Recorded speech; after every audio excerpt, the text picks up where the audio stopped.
Let us read the word of the Lord, and may the Lord bless the reading of his word. Rejoice in the Lord always. And again, I will say rejoice. Let your reasonableness be known to you, everyone. The Lord is at hand. Do not be anxious about anything, but in everything, by prayer and supplication with thanksgiving, let your requests be made known to God. And the peace of God, which surpasses all understanding, will guard your hearts and your minds in Christ Jesus. Let's pray. Father, I ask your blessing on this time. Father, I know you've prepared my heart. And Father, I just ask that be the Spirit that moves through me. Nothing about me. Give me strength to get through this. And I just pray you open our hearts and that your Spirit would just fill us with. In Jesus' name, amen. Okay.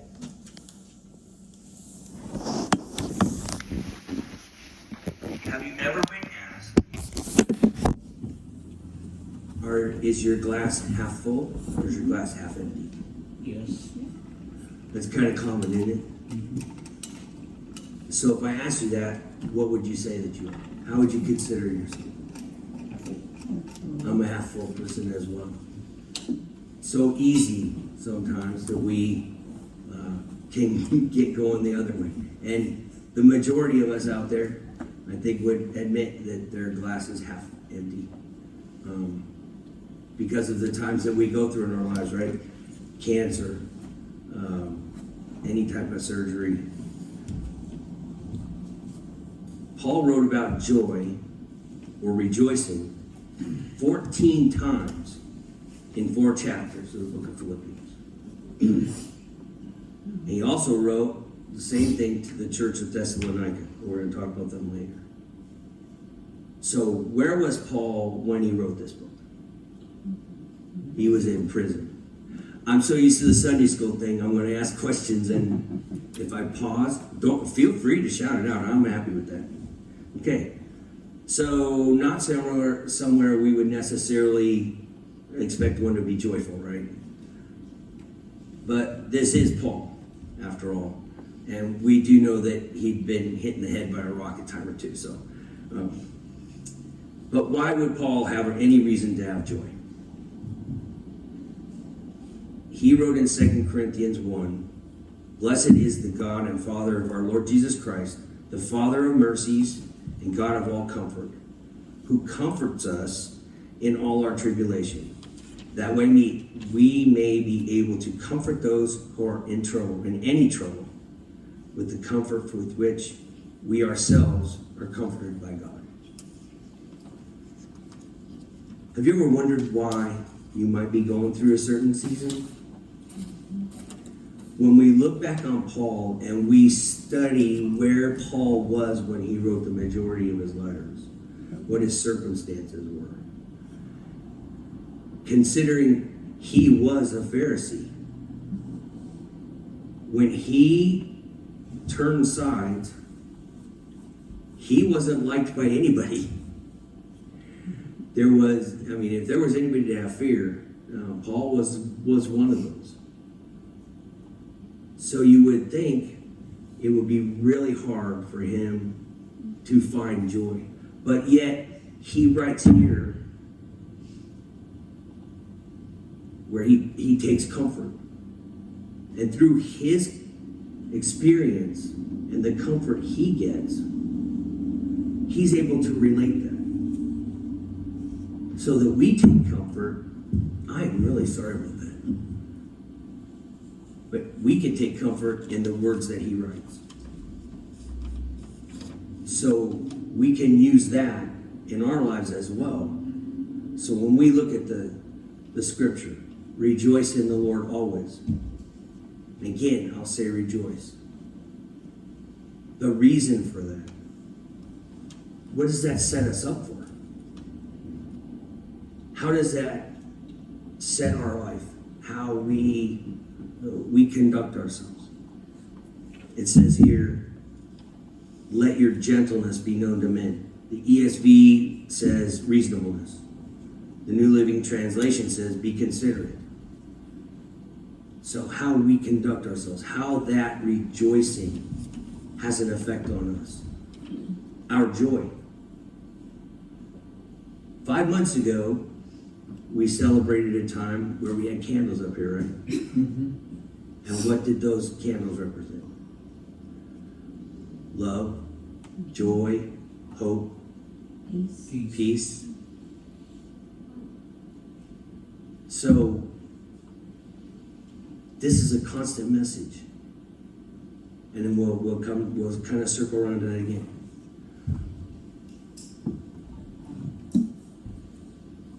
Circumstances don't dictate our joy. We let them because we're fallible and it's our nature. God did bless us with emotions. Those are a blessing. But sometimes we can't control them as well. Don't control them as well. Which is why we need to trust in the Lord. Go to the Lord. We sang, "What a friend we have in Jesus." It never ceases to amaze me. We don't coordinate songs. But whether Pastor's picking them out or Shelby picks them out, but how they tend to flow together. That's a God thing. Right? And what a friend we have in Jesus. What does that song say? That's a matter to rejoice, right? So I stand up here because of circumstances. I get to come again to share God's word. Because we again have an opportunity to rejoice because of the miracle that we've already talked about, the miracle of Robin's surgery and her healing in that regard. But yet the struggle that still goes on. So sometimes it's a little hard to rejoice. We have this ebb and flow, this up and down, right? That happens within hours. As soon as the word went out that she was out of surgery and that the surgeon said everything was going well, there were many prayers offered up. And giving God praise and thanking God for what he did. And then a few hours later, oh, she had a stroke. And she's affected. She can't move this, or she can't speak, or they didn't find anything on a scan. So there was some joy there. We were rejoicing and being thankful. Then the next day, the next scan, there was something there. And so we were down. But then hours later, we got a report that the neurologist says she's expected to fully recover. And that's a praise, but it's going to take a lot of work. You know, Robin's going to be doing the physical work. But we get to support her in the prayer.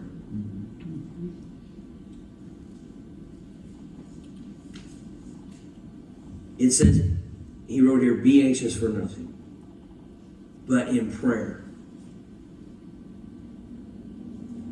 You've heard me say it over and over and over.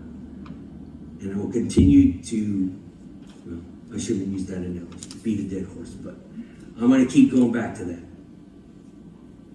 Because it's all prayer. And what is prayer? Honest talking to God. Just as I talk to you when we interface them, just as you talk to your friends. I mean, who's your closest friend? I hope it's Jesus. We kind of lose sight of that sometimes. And sometimes it's easy to stand up and say, yeah, Jesus is my best friend. But do we act that way? Is that what we live?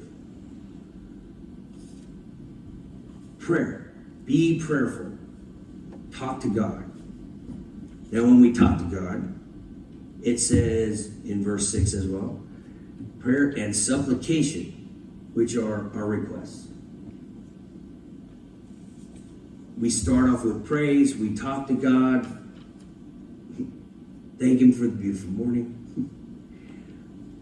Our circumstances, we praise him for answering prayer.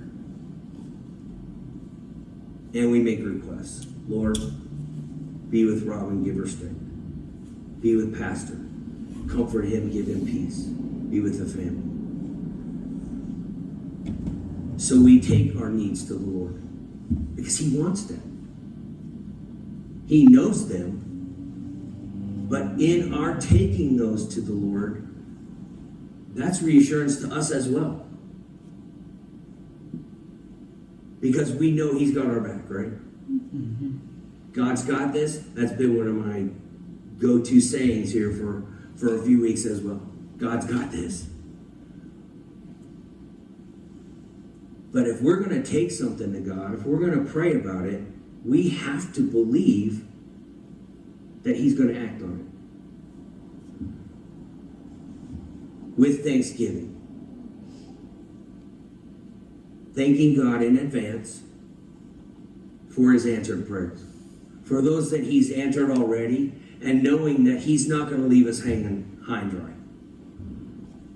That doesn't mean that he is not going to say no sometimes. Or that it might take a little time.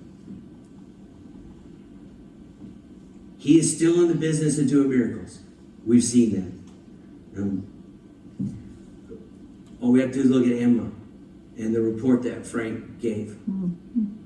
Donna, who in here has had something that they prayed about and God has answered that prayer? I hope everybody's hand goes up because I know God has answered prayer. So we thank God for those answered prayers and knowing that he's there and he will continue to answer our prayers. If you say, well, but God didn't answer my prayer. There again, sometimes God will say no.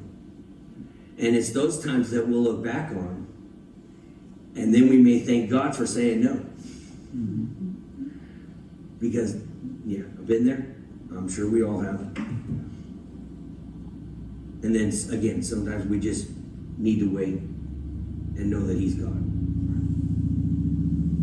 Let your requests be made known to God. So, Paul is reiterating this. My lips are so dry. I was in the sun yesterday, but I think my lips got a little sunburned as well. Oh. So, Paul's reiterating that we need to take these things to God again. Twice in this passage, he has stated and restated something. To rejoice. And again, I will say rejoice. It's an emphasis. It's like, hey, in case you didn't hear me the first time, let's do this. And then in your supplications and your requests, be prayerful. And in your supplications and requests with thanksgiving. Again, he says, let your requests be made known to God. It doesn't matter what it is. Nothing's too small for God. Nothing's too big for God. And I've been there, I'll admit it, where I say, that's all right. I don't need to bother God with that. Oh, I've got enough gas in the tank. I know where that needle is. I won't bother God with that. You know, I learned that lesson. I'll tell you, when it gets that low, I pray. I know I can make it just a little bit farther. But there is nothing that is too small. There's nothing too silly. If it's on your heart, God already knows about it. He wants to hear from you. Because he desires that relationship as much as we desire it. Or we should desire it. What's in our heart? It is such a blessing to see those young faces down here. Normally I'm in the back and kind of over a distance. But to see those little faces and how engaged they are. And the love for Jesus that you can see that they have.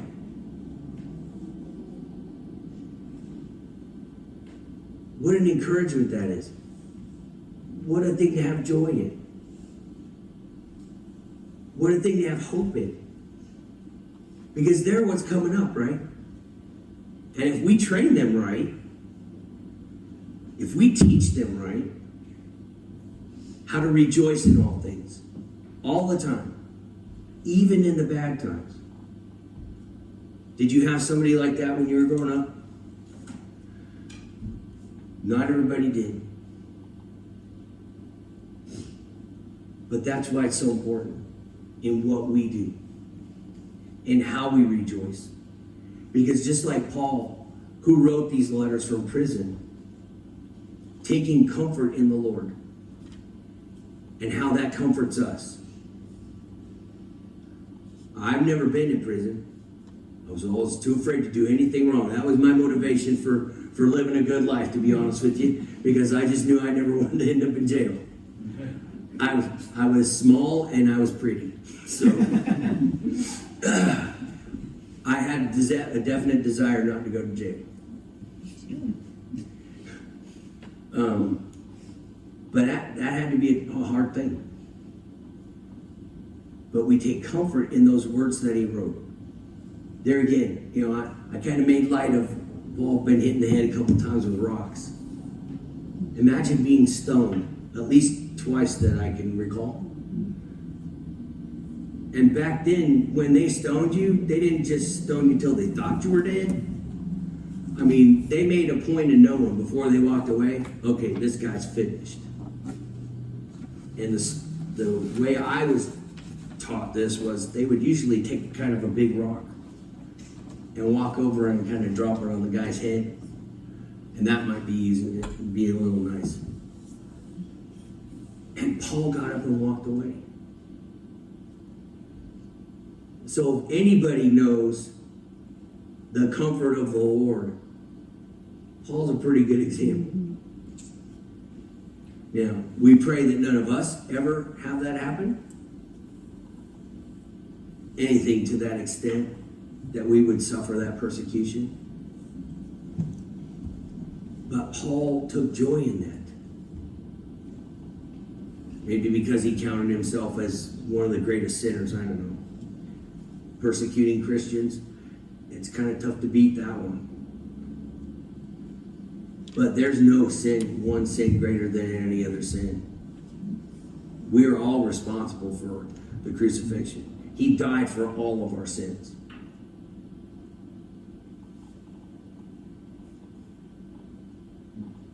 But he had joy. He rejoiced. He didn't just speak it, he lived it. You think of the apostles, the day of Pentecost. And then when they got up and all of them stood preaching in different languages so that everybody there heard. The joy, the rejoicing.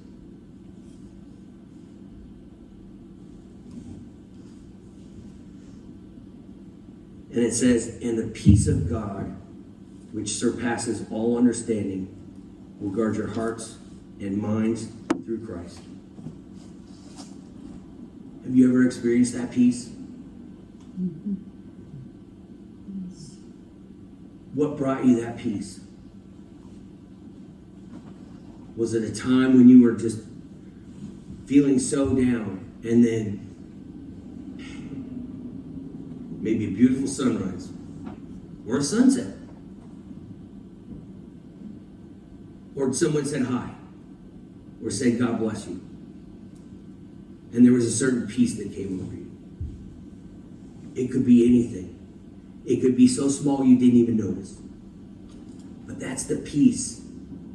That peace that surpasses all understanding. I don't understand why I'm feeling so good. I have every reason to be overwhelmed. But yet God has given me a peace.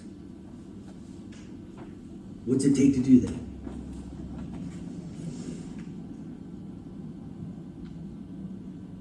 So we all know what the fruit of the Spirit is, right? Galatians 5:22 and 23. But the fruit of the Spirit is love, joy, peace, patience, kindness, goodness, faithfulness, gentleness, self-control. That's the spirit that if you're a believer, is in you. You have that spirit already. It's a gift from God.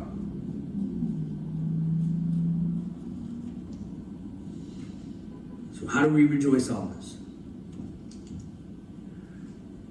How do we avoid thinking the worst instead of believing the best? 2 Corinthians 10:5, Paul wrote, "Take captive every thought and make it obedient to Christ." Every thought. And we can get so caught up in the circumstance. When you're in trouble, what's your first instinct? Call for help? That's usually my first instinct. Why not call the one who is there with you, who's in control of everything? Jump into that prayer mode. Right? By doing that, what are we doing with our thoughts? Our first thoughts of God. When we get used to that thinking, it becomes habitual. And that takes a lot of time to change. I don't know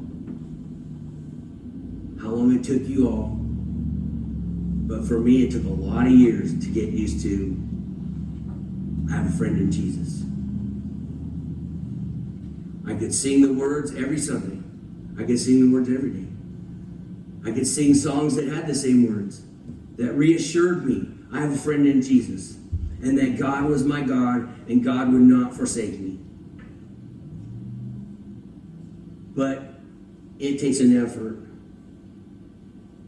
to make it a habit, to truly believe it, and to do it.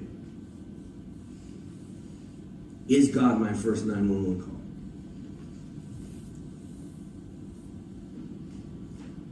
So take captive every thought and make it obedient to Christ. Now, Paul shared 8 things in verse 8. Let's look at verse 8. Finally, brothers, whatever is true, whatever is honorable, whatever is just, whatever is pure, whatever is lovely, whatever is commendable, if there is anything excellent, if there is anything worthy of praise, think about these things. So Paul answers all our questions. How do I do this? Paul, you tell me to rejoice. You told me twice to rejoice. How do I do it? And he named all 8 right there. So when we think of what's true, first off, the devil's a deceiver, right? He's going to lie. There are going to be those who lie about you, about others. Our job is to seek the truth. When we hear something about someone, it's our job to seek the truth. When it gets us down, when somebody that we look up to is rumored to have done something, we need to seek the truth.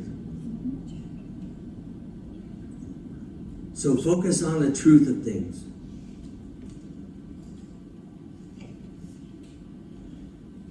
We are redeemed. God cares about us. He loves us. And He will be glorified. I have complete faith in what Robin's going through, that God will be glorified in all of it. Those of you who are familiar with Judy Hoffman, she had a stroke 2017, I believe it was, right?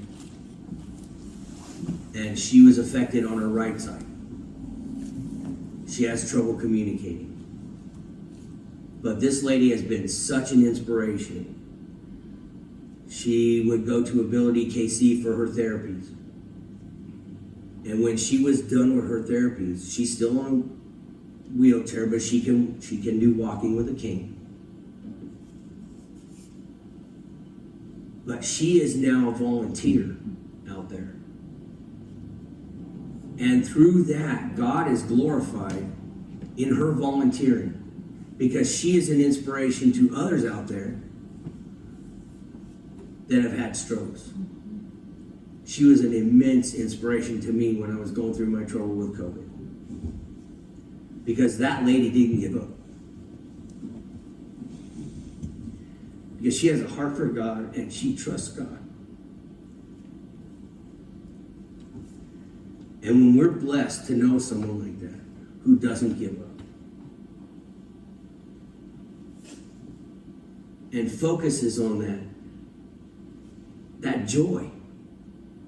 When she gets out there to volunteer, she lights up.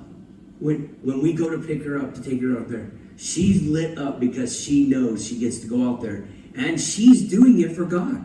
She tells you it's not for her glory. It's not just because she has fun. But she gets to serve God, and through her, people see God. They see that love of Jesus.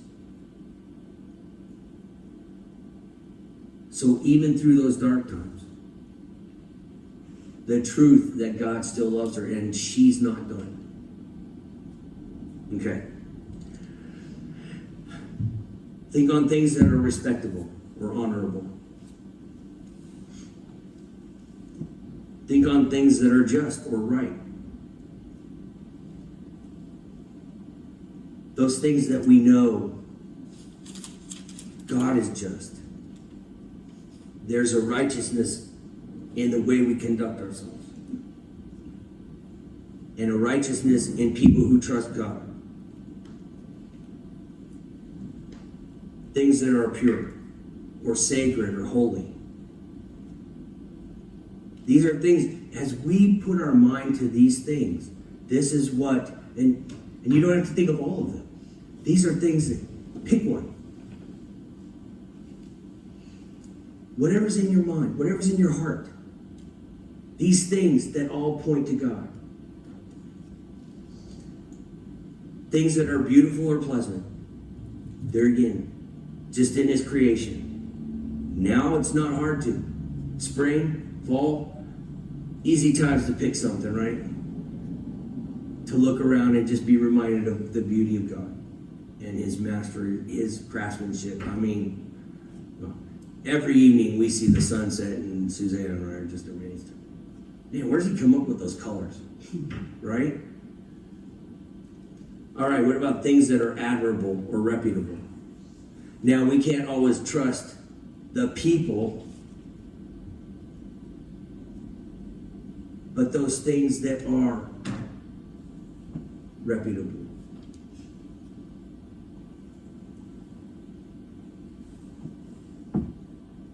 It's hard to find them sometimes, but they're out there. It could be a person. It could be a business. I mean, you think of Chick-fil-A. I'm not a fan of their prices, but what do they stand for? They close on Sunday. I mean, the people, they state their purpose why they're closed on Sunday, right? Even something small like that. How encouraged are you? There are major corporations out there that are making a stand for God. We can take heart in that. We can think on those. And we can rejoice. Things that are morally excellent. That's really pushing it. Right? Because we're running out of things that are morally excellent. But when you find one, when we ask for praises, bring it up. The opportunity that we have to take a stand, or when we see someone take a stand, in life. It could be any number of things. But when we see people take a stand, no, that's not right. When we see someone getting picked on and someone stands up to defend them, those are things that we can take and think about and be joyful. And then things that are praiseworthy or uplifting. I think of that and I think of Psalms. What a friend we have in Jesus. Have you ever just been walking, driving, doing something, and then a song pops in your head and you're not sure why? I know, right? I'm there. And what a joy it is. Now, there's other times where it gets stuck in my head. I'm like, okay, I need to hear another song so I can get, But those times, those are ways that those are things we can think of. When Paul says rejoice, that mindset in any circumstance, if you're sitting in jail and you've been hit in the head a couple times with a rock, you can still rejoice.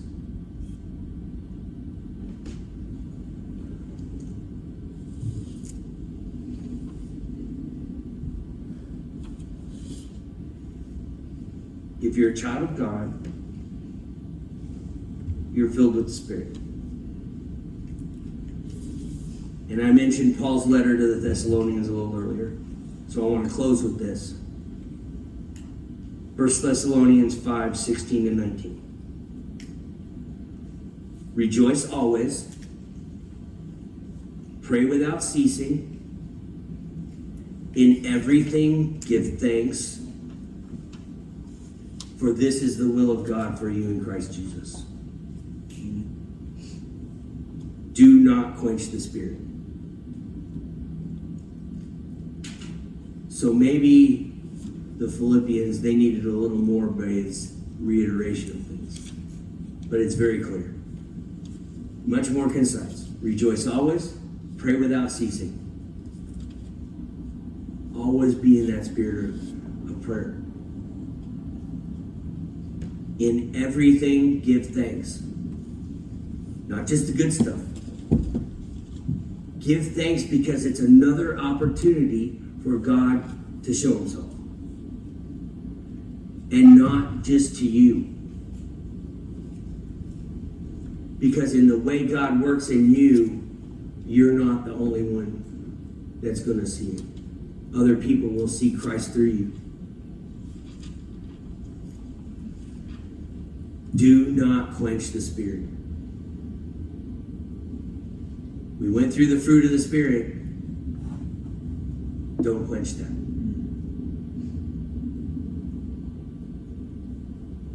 That's Christ in us. Our testimony. You know, you hear it all the time. If you're down there in Sunday school or if I'm up here, I'm big on the testimony. Our personal testimony. How we react to things. What was that one part? Let your gentleness, reasonableness be known to all men. This is our testimony. And when we can rejoice, it's not just us who's affected by that. That spreads to other people. And that's the joy and the hope they see that makes them want to know more. So when we might be a little scared, like Ananias, and afraid, oh, here comes that Saul guy, we can stand up and we can be bold. Let's close. Father, I thank you so much again for the opportunity to just share your word. I thank you for each one here, for the open hearts, for the love that they have for you. their trust that they have in you. Father, for the plans that you have for our lives. Let each one of us have an open heart. Give us eyes to see and ears to hear, and constantly be praying without ceasing. We don't want to quench the Spirit. Let your Spirit move through us. Let us be the cause of joy, hope, peace, love. And as we serve you with grateful and thankful hearts, we give you praise. Praise for things that you've not yet done, things for that you have done. Because you're God, you're in control. And we just thank you. We pray these things in the name of Jesus.